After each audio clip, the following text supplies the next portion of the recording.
Welcome to the Great Detectives of Old Time Radio. From Boise, Idaho, this is your host, Adam Graham.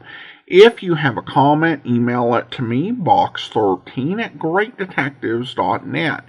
Follow us on Twitter at Radio Detectives and become one of our friends on Facebook, facebook.com/Radio Detectives.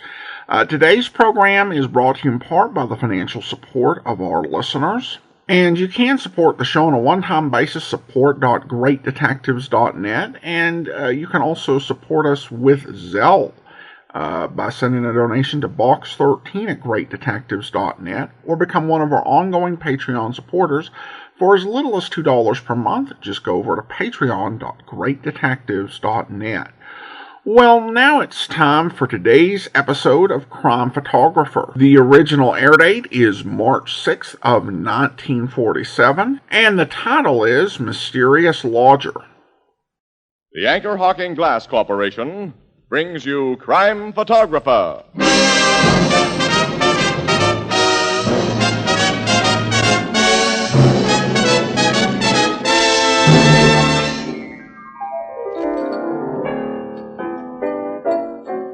Hiya, Casey, Miss Williams. Hello, Ethelbert. How are you? Look at this, a picture of my sister's kid. My married sister, of course. Say, he sure is growing up, Ethelbert. Oh, here comes Tony. Why don't you show it to him? Say, a fine-looking boy, Ethelbert. Yeah, and you know what? Already he can say Uncle Ethelbert. Uncle Ethelbert. Yeah. Well. But you know, the day I'll be excited is when he learns to say, the Anchor Hawking Glass Corporation is a great name in glass.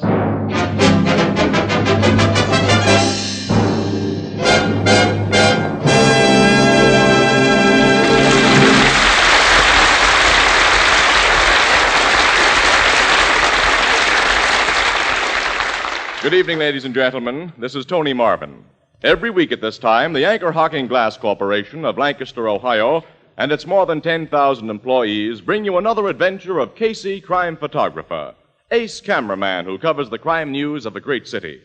Written by Alonzo Dean Cole, our adventure for tonight, The Mysterious Lodger.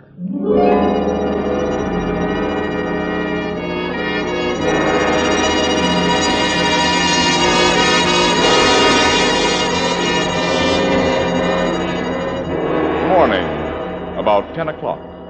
In a private office at police headquarters, a telephone rings. A big man in civilian clothes reaches for its receiver and...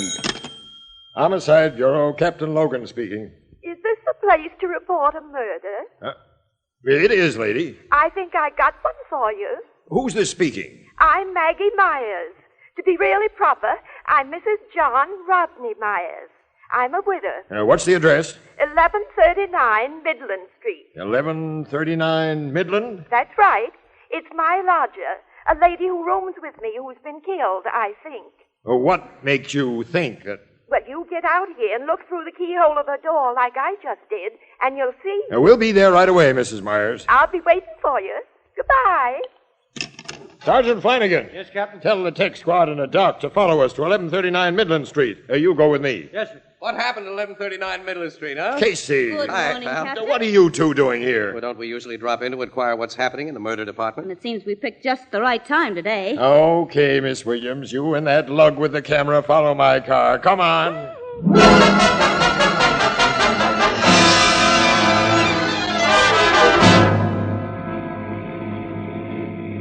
Logan's car stopped in front of that little cottage, Casey. Mm-hmm. I'll park right behind him. Hey, this is a crummy neighborhood, Annie. Yeah. We're not going to get any front page stuff here. Look. Little old woman just came out of that door. Are you Mrs. Myers? That's me, Maggie Myers. Mrs. John Rodney Myers. Well, I'm Captain Logan. This is Sergeant Flanagan. How to do? Pleased to meet you. And come in. Remember, we're in this party, too, Logan. Who's this fellow with the picture box? Just a press photographer, Mrs. Myers. Pay no attention to him. Oh, you're here to take pictures of me with your brownie, young man? My brat? Definitely, Mrs. Myers, yeah? Oh, come in, young man, and make yourself to home. You and your lady friend both. Oh, and be sure and wipe your feet on the mat. Thank you. Now, where's this lodger of yours whom you think... In the front bedroom, just off my parlor here. There. The door's locked. It's the only room I rent out. The only room I got to rent, matter of fact. Sergeant, take a squint through this keyhole. See if you see what I've seen. There's only 4 rooms in this place. Parlor, kitchen, and front and back bedrooms. There's a dame lying on the floor in there, Captain, and I'd say she'd been stabbed. I used to have a nice big house when my husband was alive. 6 rooms and bath. We'll break in the door. Hey, who'll pay for that door? We can't think of that now, lady.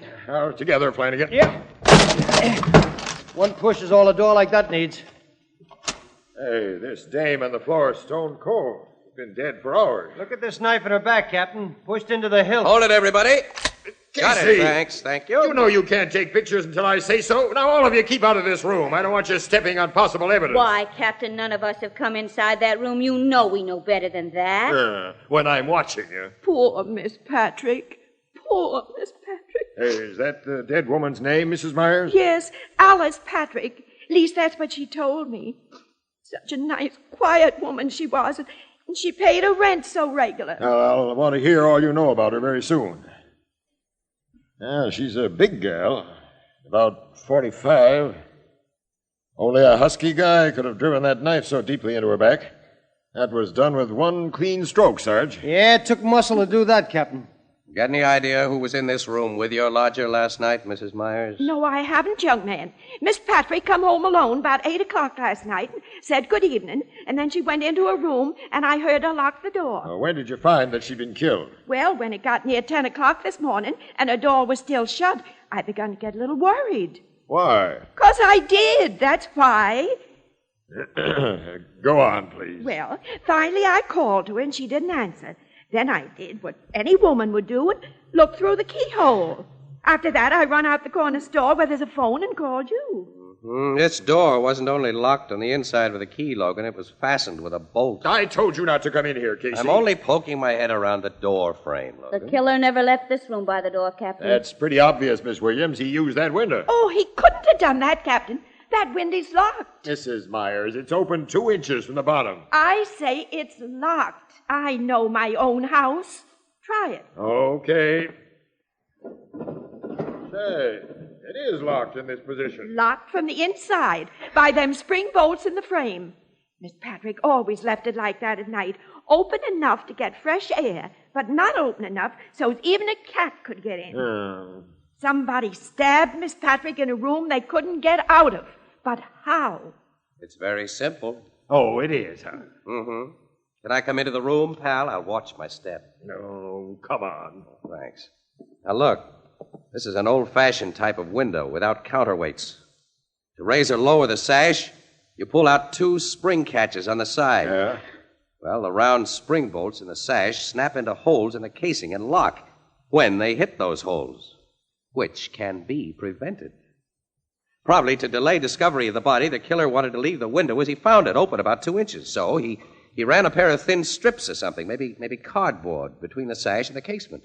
Climbed outside, lowered the window, pulled out his strips, and let the spring locks shoot into place. It could have been done that way easy, Captain. I can see that myself now. Casey, you've just ruined a nice mystery. But who could have been strong enough to drive that dagger into Miss Patrick's back? Step back into your parlor, Mrs. Myers. I want you to tell me all you know about Miss Patrick. Yes, sir. Sergeant, that sounds like the tech squad outside.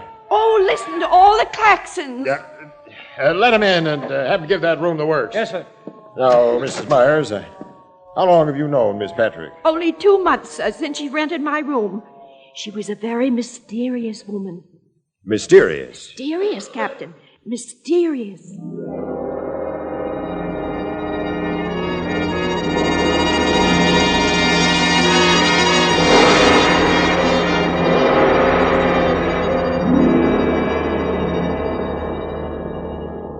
Now, to sum up what you've been saying, Mrs. Myers, this woman, Alice Patrick, answered an advertisement you put in the paper. Yes, sir. It said, refined lady has pleasant furnished room to rent and own home. That's beside the point. I decided to take a lodger, Captain. Not so much because I needed the money, though I could use it, of course, as because I get kind of lonesome. And I figured having another woman in the house... We've gone over that. The point, Mrs. Myers, is that this woman never told you anything about herself. That's why I say she was mysterious, Captain. Most women do tell things.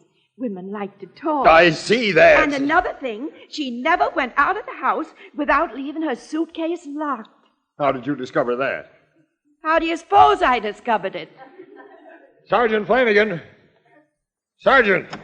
Yes, sir? Bring that suitcase here if the tech men are finished with it. Okay, Captain. I was just coming out for you. The doctor'd like to have you in there for a minute. All right. Excuse me, Mrs. Myers. I'll be right back, Casey. Say, Mrs. Myers, whose picture is this on the wall? This beautiful woman.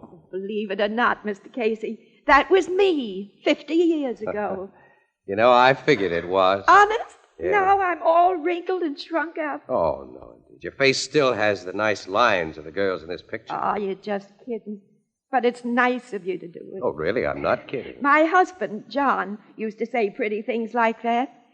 John's been dead now for 14 years. Tell us about yourself and your husband, Mrs. Myers. Well, I probably don't look like much to you now, but John and me was once somebody's. Oh, who?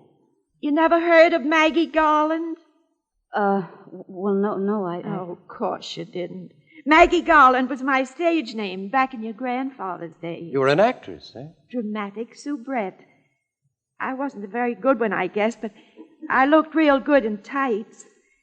My husband was a real somebody, though. What'd he do? John Rodney Myers was educated. He wrote a book. A book? Yeah? About historical things. There's the book he wrote on my table. May I look at it? Yes, but handle it careful. It's old and not very strong, like me. I'll be careful. Let me see, Casey. Arms and armor of the Middle Ages. Oh, he was an authority on such things. Colleges and museums used to ask for his opinion. He knew all about battle axes and swords, and newspapers and magazines used to mention his name, and mine, too. You might mention that when you write your piece, young woman. I will, Mrs. Myers. Very interesting. Oh, here's that dratted captain back again. Mrs. Myers, don't you know of any big or very strong people who are associated with Miss Patrick? Well, I don't know if you'd call my next-door neighbor associated with her, but I know he's been bothering her. How was he bothering her? Well, Sam Mulvey will bother anything that wears skirts, especially when he's drunk. The guy's a wolf, huh? Sam Mulvey's what I call a masher. It made Lena Glasheimer mad as all get out when Sam took a shine to Miss Patrick. What was Lena Glasheimer mad about? She was jealous. She wants to marry Sam Mulvey. You're finally telling me something that may help my investigation. Have you looked into a suitcase yet? No, but I've got it here. Also the key. My man found it in the dead woman's purse. Let's open it up. Yeah, I am. Only a few papers in there. We'll see what they're... Casey. Hey, I've seen papers like that one before. It's a parolee's discharge from Avon The Prison. name of Alice Patrick Ives. Alice Ives? Say, she's the dame who Oh, murdered I that... know. The parole board let her out last fall after she'd served 20 years of a life sentence. What are you saying? Miss Patrick, my lodger, was a murderess? I bet she was. She carved up a guy named Clem Shirley. He was a big-time rum runner back in Prohibition days, Mrs. Myers. And now she's been killed with a knife. Oh, Casey, this is finally beginning to look like front I'll page. say it is. We can resurrect the whole story of the Shirley murder, Alice Ives' trial, her 20 years in prison, everything. I never would have dreamed. Now I can imagine why she was afraid of that man. Man. What man? The mysterious Oh, man. Mrs. Myers. Lady, will you please talk straight? She told me if this man ever came to the house, I was to say she didn't live here. She described him to me. And one day he did come. I seen him watching the house. And when I told her, she like to die of fright. Now you tell me about this. Well, you didn't ask me about the mysterious man before. Oh. Of course, now I figure he was a detective who was watching her. Mrs. Myers, let me figure. Hold it, pal. Wait a minute. Mrs. Myers, will you describe the mysterious man to us? Of course I will, boy. He was a big, gray-haired fellow with a little black mustache.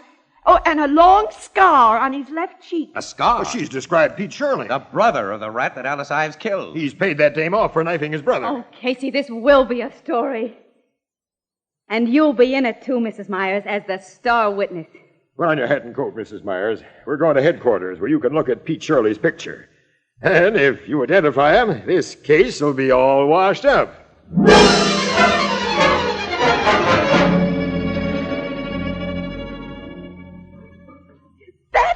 picture of the man I saw, Captain. The man Miss Patrick was afraid of. Sergeant Flanagan, get out a pickup order on Scarface Pete Shirley. Have him brought in here and quick. Yes, sir.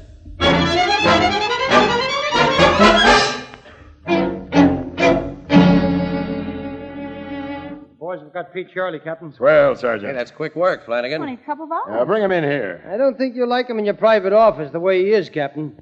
What do you mean? Pete is shot up pretty bad. He's dead. Dead. Dead. He got killed trying to pull a hold-up last night, Captain. And he was pulling that hold-up over in Woodsfield at the very time Alice Ives was being stabbed here. You're sure? The boys just brought him into the morgue, sir. There goes my case against Pete Shirley. And my beautifully corny story about a brother's revenge. The death of Mrs. Myers' lodger is becoming a mystery after all.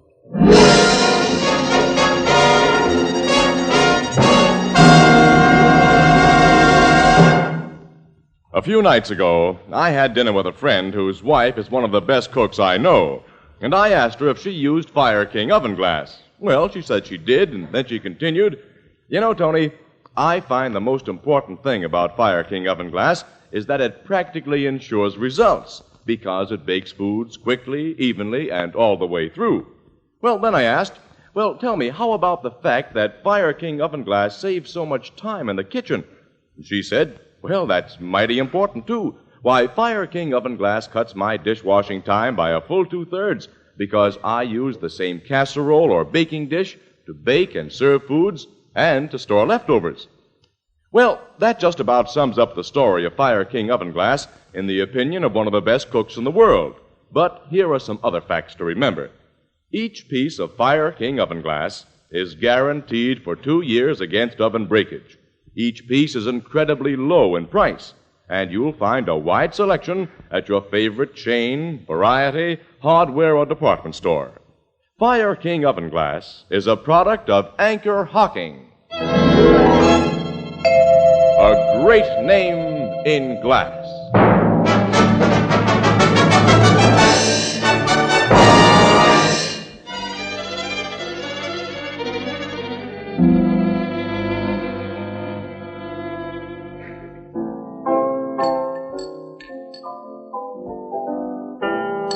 No, mister, we already got one of those drinking pelicans back at the bar now, and I don't want any more. I'm sorry, try me again sometime. I always hate to turn them salesmen down, Casey. But as my sister Edna says, quote, "Them as buys everything from everybody, pretty soon ain't able to buy nothing from nobody." Unquote. Yeah. Besides, my neck gets tired watching the darn thing. Now, what was we talking about before that guy come in? I wasn't talking about anything, Ethelbert. I was sitting here quietly trying to dope out the 5th race. Drinking pelicans. What, in the 5th? Oh, what are you Oh, talking now about? I remembered that old Mrs. Myers, the star witness in that Alice Patrick Ives murder. She's quite a character, according to the stories you've been writing, Miss Williams. She is quite a character, Ethelbert. The poor little thing, she's been terribly lonely. All this excitement, her picture in the paper, cops around the place, neighbors dropping in to hear her talk. You know it's given her a new lease on life. You know, she's a cute old gal. You talk your ear off, she gets the chance, but you can't help but like her. Sounds like my sister. You know, Casey, she talks all the time. She's the one that's not married. Yeah. Say, what's new on the murder of that Alice Patrick Ives dame? Ethelbert, you read the Express, don't you? Oh, I mean inside stuff. Oh. No, not a thing, Ethelbert. The only case Logan had blew up when it was proven that Pete Shirley couldn't have done the job. Well, how about that neighbor, the big guy who tried to make a play for the dead gal? Before she was dead, I mean. Sam Mulvey? Yeah. Well, Logan's still suspicious of him, but Mulvey didn't have sufficient motive for my dough. He's notorious in the neighborhood for a nasty temper, Casey, and he's a heavy drinker. Also, he's more than strong enough to have driven a knife through that woman's body. Yeah. I wonder why the handle of that knife was roughened at the end. Roughened? Yeah, like somebody had run a coarse file across it. Well, it wasn't a new knife. Probably been kicked around in a workshop or somebody's kitchen. I guess so. No luck in tracing the knife, huh? Nah, not a bit. The Ives dame was in prison a long time. Don't you figure she might have made an enemy there who bumped her off? Well, Logan's checking on that theory, pal. You know, that window being locked 2 inches from the bottom, that bothers me. Well, now, why? Well, why should the killer take the time to do that? Nobody was likely to notice whether that window was closed or open.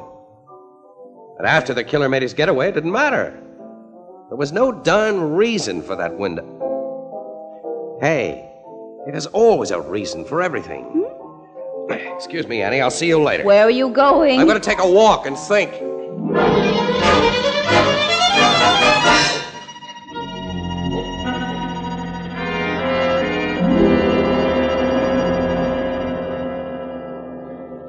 Come in, Mr. Casey. I'm delighted to see you. Thanks, Mrs. Myers. And be sure and wipe your feet on the mat. Yes, I remember.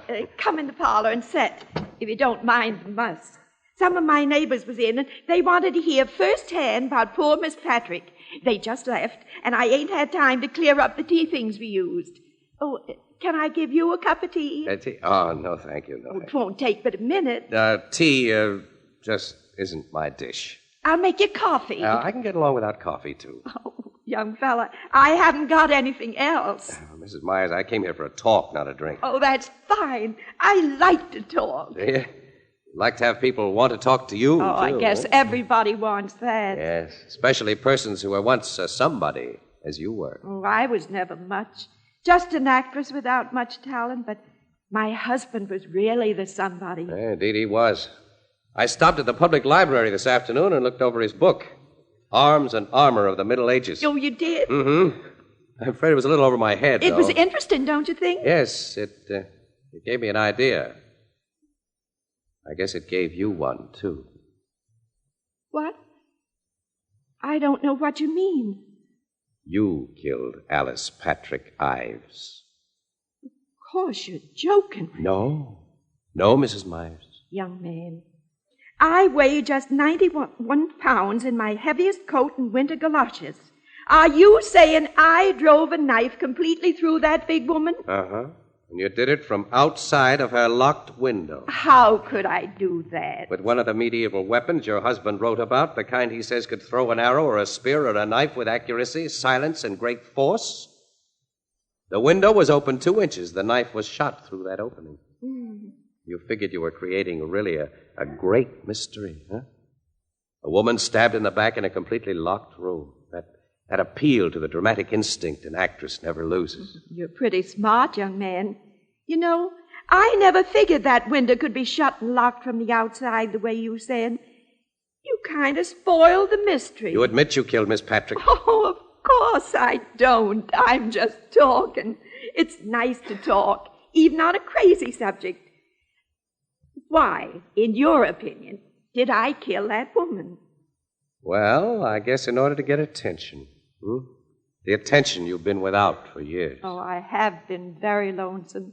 I've wanted folks to notice me again, but do you think that's a good enough motive for what you say I've done? Well, it wouldn't have been for you if you hadn't learned your mysterious lodger was a freed murderess. After you found that out, probably by getting into the locked suitcase and seeing her parole papers, you considered her life of no value at all. She was a bad woman. I went to the library and got old newspapers and read up about her case. And that's how you found out about Scarface Pete Shirley, the brother of the guy she killed. I even come across some pictures of him. He never came here looking for Miss Patrick, as you said. No, but that seemed a good story to tell the cops. Yeah. Well, I guess you're ready now to tell the true story to the cops, Mrs. Meyer, huh? There ain't been much in the papers about me during the last couple of days. And next week there wouldn't be anything, maybe, and folks would stop calling on me and I'd be alone again. By me telling the cops, I won't be forgotten so quick. And you'll put more pictures of me in the paper, son? Yes, indeed. We'll go down to headquarters right now. Darn good idea you've given me, young fella. I'll get my coat. Hey, wait a minute. Huh? What do you mean? That I've given you a good idea? You understand English, don't you? Say, look here, wait a minute. Am I wrong about this? Did you kill that woman? For all your smartness, you don't know a thing. I don't... Well, do you? No, I'll get my coat and bonnet. Say, Mrs. Myers, if you're not really guilty, if you're going to confess to something you didn't do, hey, wait a minute, you can't do that. I can't hear you. I say you can't do that. Wait till I get back to the parlor. Now, what did you say I couldn't do? What's that in your hands? The thing that killed Miss Patrick. But you got it pointed at me. That's right. I'm going to let you have it now. There's nothing I can do to stop you, I guess. Of course there ain't. Here, take the darn things out of my hands. What? It's heavy. You're letting me have it. It's I the see. evidence you needed. You didn't have none before. Mrs. Myers, Fooled you, didn't I? yeah, you sure did. I can fool folks right away. Bet I get you guessing again before we're through.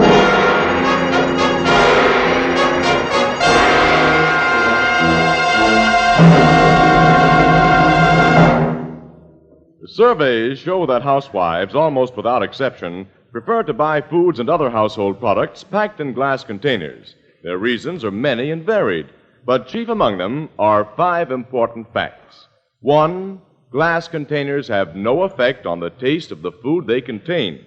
2, glass containers let you see exactly what you buy before you buy it. 3, glass containers are so attractive that condiments can be served on the table in the original container. 4, glass containers are easy to open. And 5, glass containers can be safely resealed to store leftovers. The better brands of foods are again available in clean, sparkling glass containers. Most of them in Anchor glass containers protected by Anchor vacuum caps. Both products of Anchor Hocking. A great name in glass.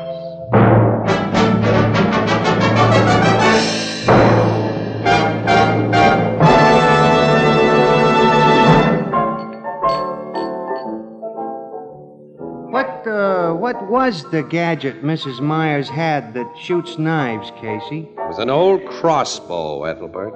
Crossbow? That's right. It's not like the longbows used by Robin Hood and the American Indian. Well, the principle is the same, but it's different, Annie. See, this gimmick is a short bow set across a hunk of wood that looks like a rifle stock. It was made to shoot short arrows, or bolts, as they were called. The thing is an antique that Mrs. Myers' husband picked up someplace. I see. Poor old lady. So lonesome she committed murder to get attention. What'll be done with her? Well, she's in an institution, Ethelbert, where she'll be perfectly happy because attention is something she's sure to get for the rest of her life. Out of her mind, huh? Yeah, so the docs say, in the legal definition. Poor old lady. Think of the poor doctors and nurses. I wonder what you'll pull on them. Annie, I wish I was sure of what she's already pulled. What do you mean? I'm never going to be sure that she used that crossbow. That she really is a murderess. I'll never be sure that she hasn't played me for a chump to get what she wanted. The death of the mysterious lodger is still a mystery, maybe? Ethelbert, I don't think so, but... Oh, nuts. Let's see what's good in the 5th. Give me that thing.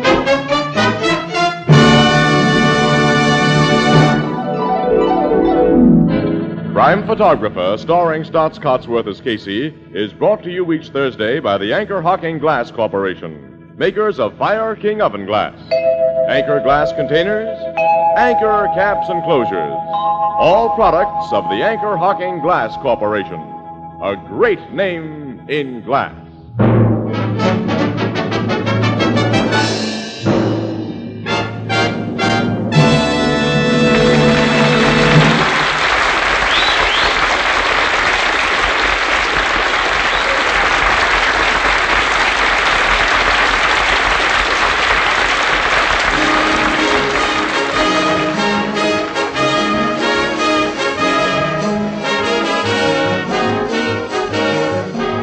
Crime Photographer is directed by John Dietz. The original music is by Archie Blyer, and the program features Miss Leslie Woods as Anne and John Gibson as Ethelbert. The part of Maggie Myers was played by Miss Eva Condon. Thursday night on CBS is the biggest show in town, so stay tuned for exciting dramatizations on Reader's Digest Radio Edition, which follows immediately over most of these stations. The Red Cross carries on for veterans, for military hospitals, and for all communities in time of disaster. You can help by giving generously now.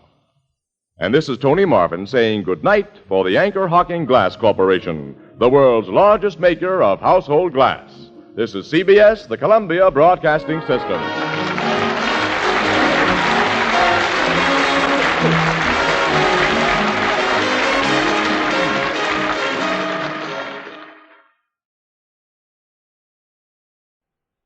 Welcome back. Well, a nice ending with just a little bit of uncertainty included in that sort of, well, that makes you wonder, but she probably did it. As Dr. Joe Webb points out over at BlueNoteBulletin.blogspot.com, it was pretty rare for the guest cast to be mentioned at all in the closing credits of Crime Photographer, but they made an exception to mention Eva Condon.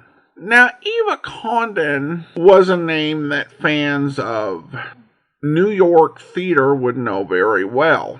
She had actually made her first appearance on Broadway in 1910. I'm not sure how well known she was outside of New York, though she was in quite a few touring productions, so it wasn't all Broadway work. She was a contemporary of Ethel Barrymore, born just a year after her. Barrymore definitely was better known. She had a pretty successful film career, starting back in the silent era, and also did quite a bit of radio work. Miss Condon didn't do a lot of movies. Her first filmed work was a TV movie in 1946. And it doesn't appear that she did very much radio. Outside of her appearances on Crime Photographer, she only appeared in 2 other radio plays, according to the